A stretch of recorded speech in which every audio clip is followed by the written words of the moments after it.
Hey everybody, welcome to another episode of SoTellUs Time, where we go over everything related to business, right? We talk about marketing, we talk about websites, employees, we talk about home life sometimes, right? Being an entrepreneur definitely affects our personal and professional lives. We don't just get to leave everything at the office all the time. And we've had episodes talking specifically just about a lot of that.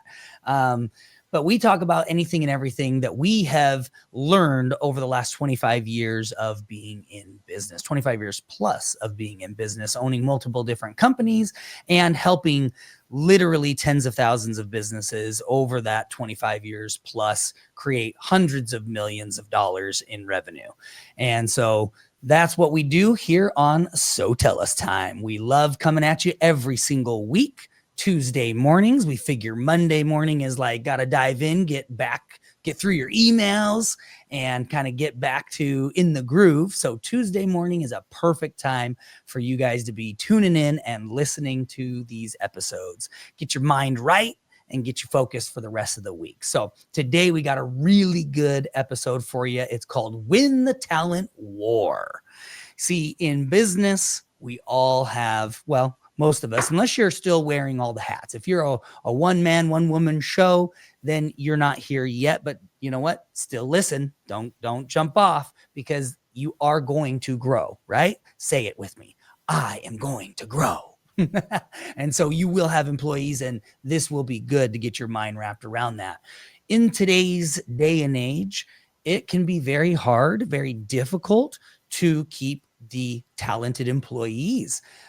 There are lots of businesses out there. If you're fighting against any corporations, they've got all sorts of perks and 401ks and, insurances and things that you may benefits and perks you may not be able to provide as a small business or medium-sized business.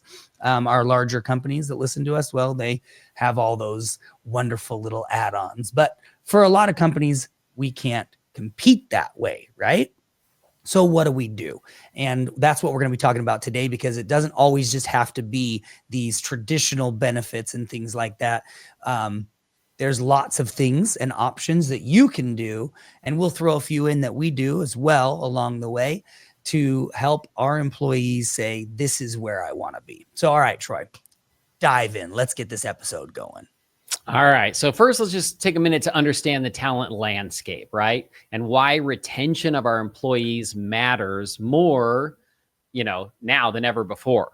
And really what it boils down to is the cost of turnover right off the bat is very, very expensive, yes. Right?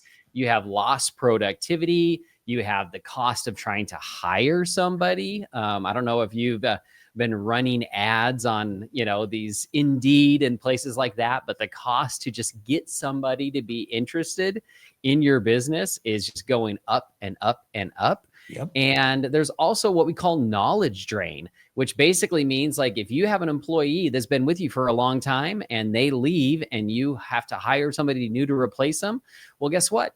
They have a lot of knowledge that maybe you don't even know, right? As the business owner. And you're going to lose that knowledge, and the next employee is going to have to try and learn it and figure it all out, right? So there's going to be that knowledge drain as well. Another big thing is, competitive job market post-pandemic, right? Like the pandemic kind of created this crazy world that we live in. And because of that, a lot of businesses changed their models. A lot of businesses started going to remote work. And now people are going like, do I want to work for this company where I've got to go into the office every day? Or would I rather work for this other company where I can work from home a couple days a week or maybe remotely all the time? So the job market completely changed because of the pandemic. Now, I will say that a lot of companies are realizing that they want their employees back in the office. Yes. So that can be good for us as employers that like our employees being close together and working together. But for, a lot of the workers that have enjoyed remote working, they're, some of them are resistant to that. So they're looking for ways that they can stay remote. So the marketplace really has changed a lot over the last 5 years. The other big thing is replacing an employee can actually cost you a lot of money, right? There is actually a study done that showed that, replacing an employee can cost up to 50% of their annual salary. Wow. Not meaning that you're going to have to pay that much to do ads and things like that to get them in the door, but that there's a lot of costs around training them and getting them to learn everything that they need to know. And then the mistakes that they might make as they're learning their job. All of that is a cost, that you have to pay for, because on average, it takes about 6 to 8 months for a new employee to reach full efficiency. So if you have an employee right now that's doing a pretty good job, right, and you lose them, you got to realize that it's going to take you over a half a year, 6 to 8 months, to get a new employee up and running the way they were up and running, right? And that does hurt your business. So it's important to understand that landscape. Now, let's talk about 5 proven retention strategies, ways that you can help retain your customers, but your employees in the business, which actually also helps you retain your customers, right? By having that top talent in your business. So the first one we're going to talk about is build a strong onboarding experience. Now, you may be saying to yourself, why does it matter? Why does how I onboard an employee, help me retain an employee? But it really does. Because first off, first impressions matter, right? So engagement from day one, how you present your business to them right off the bat is the impression that you're setting with them, right? And that impression is going to be, do I want to continue to work here or do I not want to work here, right? How many times have you brought an employee on and they only lasted a couple of days or a week and then they were gone, right? They left and they found another job somewhere else.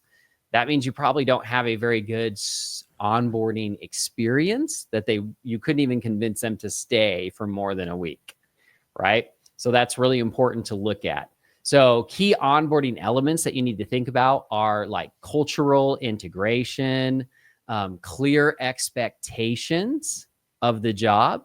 That's a really important one. Trevor, do you want to kind of talk about that a little bit? Setting the right expectations from the beginning? Oh yeah, setting expectations with employees is huge.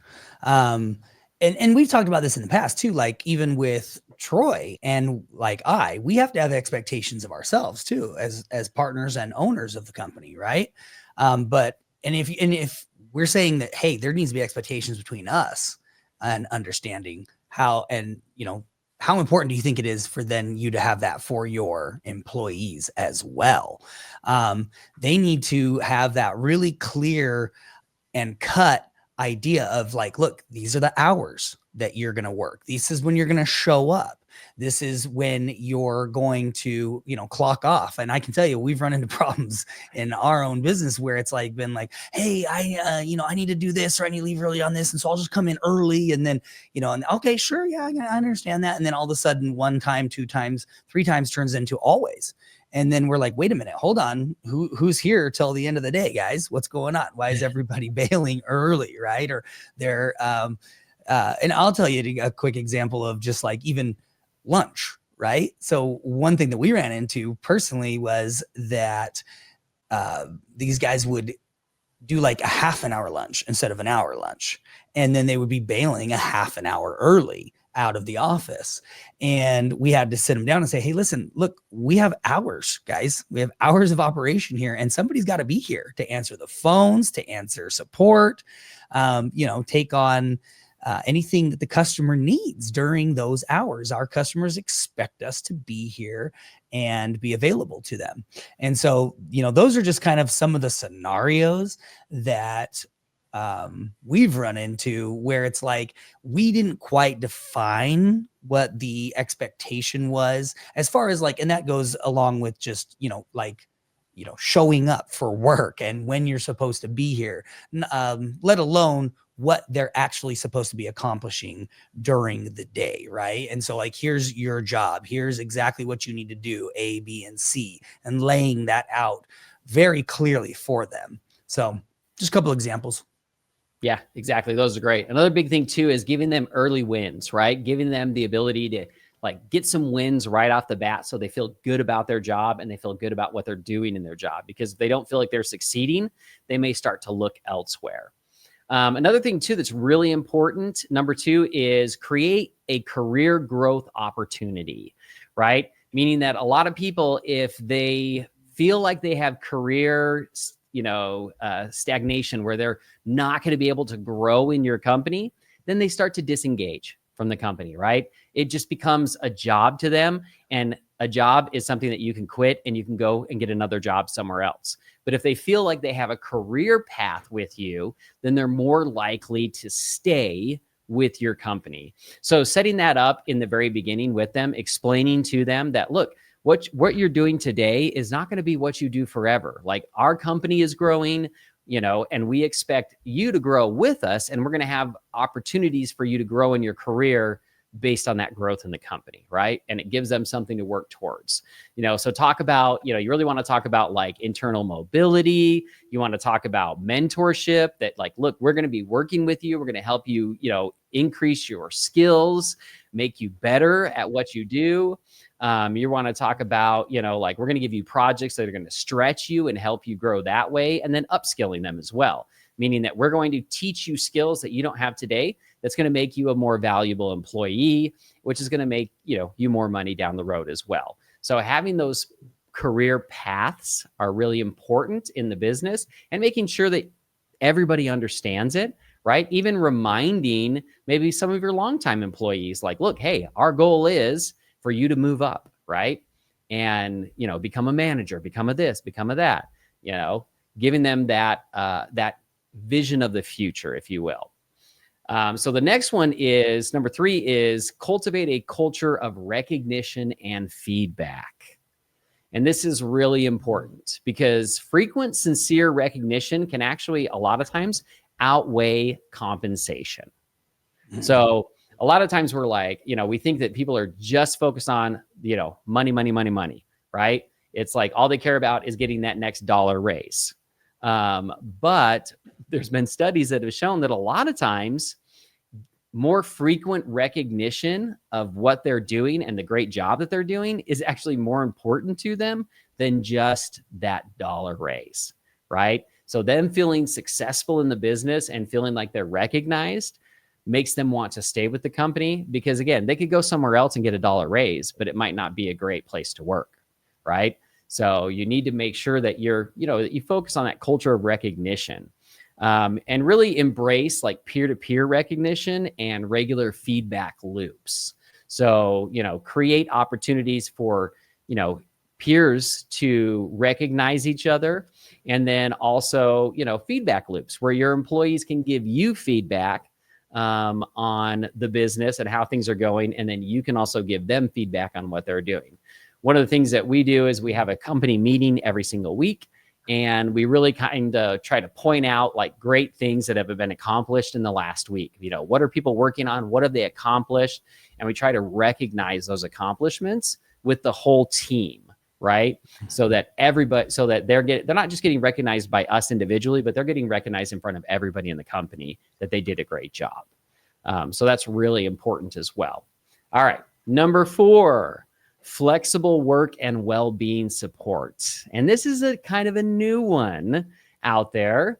Again, post-pandemic, things changed a lot. And so some of you may be like, I don't even know what that is. But it's becoming more and more common in businesses. So we need to be able to take a look at it as well as business owners, right? We need to be able to adapt to what's going on around us. And, flexibility really is no longer a perk. It's kind of expected by your employees. They want flexibility in their life, and they expect that. And if they don't feel like they can get that, then they're going to go look for a job somewhere else that they can get that. Now, Does that mean, Trevor, that you just let your employees do whatever they want, show up to work whenever they want?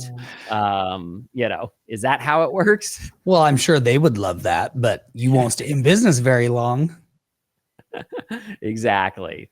So you need to be, very careful and think about the flexibility that you can offer them, right?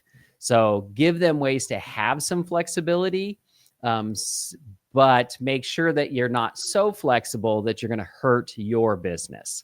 Because again, and it's important for them to understand that if the business gets hurt, then they get hurt as well, because they're no longer have a job, right, at the business. So you definitely want to think about, what can you do as far as flexibility? And again, what kind of flexibility is there? Well, a lot of types of flexibility out there might be, doing hybrid options where maybe they come into the office certain days a week, but then they work from home other days a week, if that's a possibility.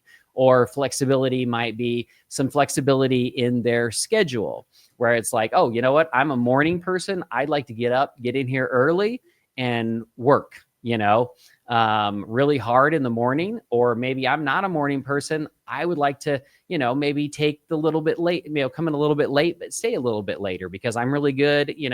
Those are when my good hours are for work. So those are some areas of flexibility that you can have with your employees. Any other ones you want to throw out, Trevor, as far as flexibility? Flexibility, I think it's, really comes down to, being understanding that things pop up, things arise. And you've just got to, as the business owner, you've got to realize that there's just times, no one's going to be as dedicated as you are. No one's going to put in as much effort and, as you are. And so things are going to pop up, and you've just got to be willing to, take the hit and, get in the office and take care of the work yourself, or get out there in the field and take care of the work yourself. Because I can tell you, when you become very rigid and strict on certain things, like, when something arises that, if it's all the time, listen, if you got an employee that's all the time having issues and missing work, and something comes up, and Chelsea and I are actually watching that 70s show, and Red, which is the dad, he gets hired on at like Price Mart or something like this. And he's a manager, right? And he's got this employee that comes in every day late. Every day he's late. And every day it's, oh, my dog got hit by a car, and he just has all these excuses all the time. And then he starts to repeat the excuses, and Red catches on and is like, okay, jerk face, you're out of here. And he fires him, right? So like, you can't do that, but you do have to be flexible in the fact that, like, look, if something happens and it's unexpected, and especially when you got good employees, you just need to be understanding. Don't give them a lecture. Don't give them I just got a text this morning. Hey, I was up sick all night. I can't make it in today. I'm so sorry. I blocked my calendar. I let the rest of the team know. Man, they took the extra steps to get the things done they needed to get done today, and yet they still couldn't come in, and that's okay. And so my response was, hey, feel better. It wasn't, well, this or that or whatever. It was just feel better, and we'll see you tomorrow, hopefully. So I just say, with flexibility, just remember that, like, they're not you. And so they're not going to put in what you put in. Exactly. And I like what you said there, Trevor, too. Like, I think it's important to help your employees understand that flexibility comes with their responsibility as well. Meaning that they're like, hey, I'm not feeling good, but I've reached out to the other team members. They're going to be there. They're going to take care of the stuff that needs to get done today. So that's not just leaving us hanging. Like, if you're not leaving us hanging, then we're going to be more flexible with you. Right. So that's really important. The other thing too is, you can look at things like mental health resources, burnout prevention. Those are other things, like, what can you offer to your employees, where maybe it's, every once a quarter, they get a Friday off, an extra Friday off to have a long weekend to, really rest and relax and, get ready for the next thing coming up. Those are ways that you can be flexible with them. Yep. And there's even another thing too that you can even look at, if like for the mental health resources, there are companies out there that you can pay a monthly fee and get access to, for your team to get access to, online medical, things Mhm. like that, right? You may not be able to provide medical insurance for them, but can you provide, telemed or things like that for them? Those are all, benefits to them that don't cost you a lot, but can be helpful. All right, now on to number 5, conduct stay interviews, not just exit interviews. Mhm. As business owners, a lot of time when somebody is about, basically has made the decision to leave us, then we do an exit interview and be like, why did you leave? Yeah. And then they tell us all these things that we're like, oh my gosh, like if you had just come to us, we could have taken care of that or that, and you would have been happy here, you know? But we don't ever take the time to ask them that until they've already made the decision to leave. I was Yep. actually just talking to someone the other day, and they're looking to leave the company that they're working for. But they actually went to the company and said, hey, look, I just want you to know I am looking at other positions in other companies, and here are the reasons why I am doing it. And, they, they basically, said, I've taken on all of this additional responsibility, but I haven't received any pay increase for that. Like the reason I'm leaving is because for this type of responsibility, I need to make this. And I live really far from the office, so I need a gas card. And so now they gave the business that opportunity to go, you know what? Are they worth that extra money? And are they worth the gas card? Right. And the business owner can make that decision. So conducting those stay interviews, meaning just checking in with your employees, can be a very good way to be proactive in your retention, right? Finding out what's working and what's not working before the employee makes a decision to leave. And I think that is really important. Trevor and I were just talking about that the other day. Like we need to make sure, not in fear of anybody leaving us, but we need to have, scheduled interviews, not only with the managers in our company, but with the employees to Yep. find out what's going good, what's not going good, and then how do we make those adjustments. All right. Anything else you want to add, Trevor, before we get to the homework? I think that you covered a lot. Just to kind of recap, there's a lot of ways to give benefits to your employees, even if it's not the big, the big pack, I would call it, right? The healthcare, full-blown healthcare, the dental insurance, the 401k, things like that. If you can't provide that kind of stuff, I mean, it's like, you've got companies out there that they're providing that kind of stuff, and then they're also providing all the fun stuff too, right? Like cereal bars at work. I've seen all sorts of things. There was one company, I think it was GoDaddy, I don't know, don't quote me, but one of them even had beer at work where they could have it was like one beer a day or something like that. They had taps, like beer taps, I mean, I feel like a lot of that stuff is kind of like tapered down now. A lot of people were trying to take on the Google experience and the Facebook experience. Like it's so awesome. Well, most of the companies aren't Google and Facebook. They're not billion-dollar businesses that, can really do this. And so it's like they try to take that on. And every large company, even some of these ones that, we work with over the years, that they do well over $160 million a year and stuff. They try to take that on. It didn't work. It didn't make sense for them. And so, but there are ways to do other things besides that big pack. Like I said, Troy brought up the great one where there's a monthly fee, and it's actually, from what I remember, it's pretty dang affordable. I want to say like under $50 a month per employee, and it gets them access to online healthcare. It gets them access to that online provider, or what they call a remote provider. So that, hey, they got the sniffles, they need a prescription, they need, to just do a telemed. Then they can do that, and it's covered in that little monthly fee that you pay for them. The other thing is something that we do is we drop between $500 to $700 a month on what we call Costco and Sam's Club runs, right? We go to Costco, we go to Sam's Club. We ask the employees, hey, what drinks do you guys want? What snacks do you guys like?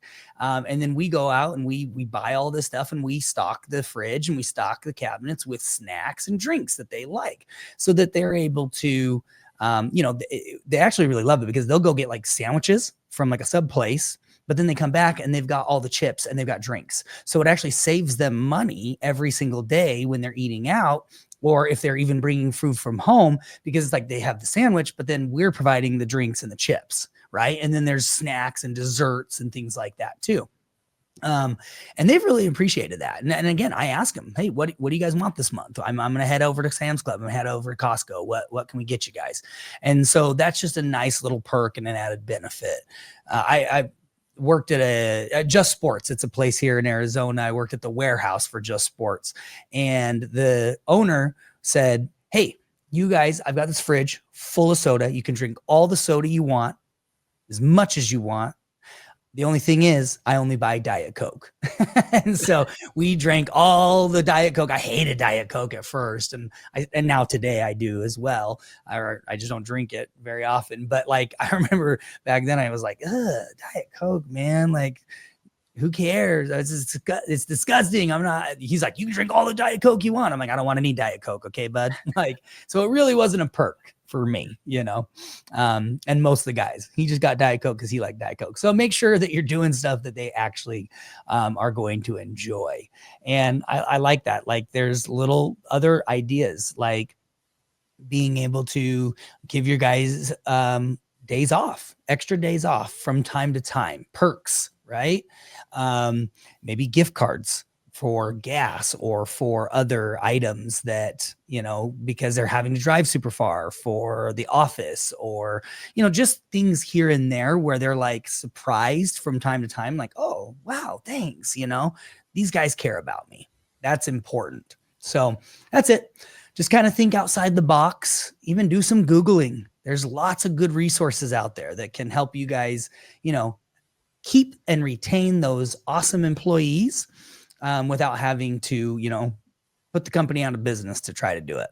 So, all right, let's jump into the homework. This week, identify one retention strategy to implement, whether that's host a stay interview, like, are they happy? How are things going? Where do you see yourself in 5 years? Do you still see yourself here? Where do you want to be? Things like that.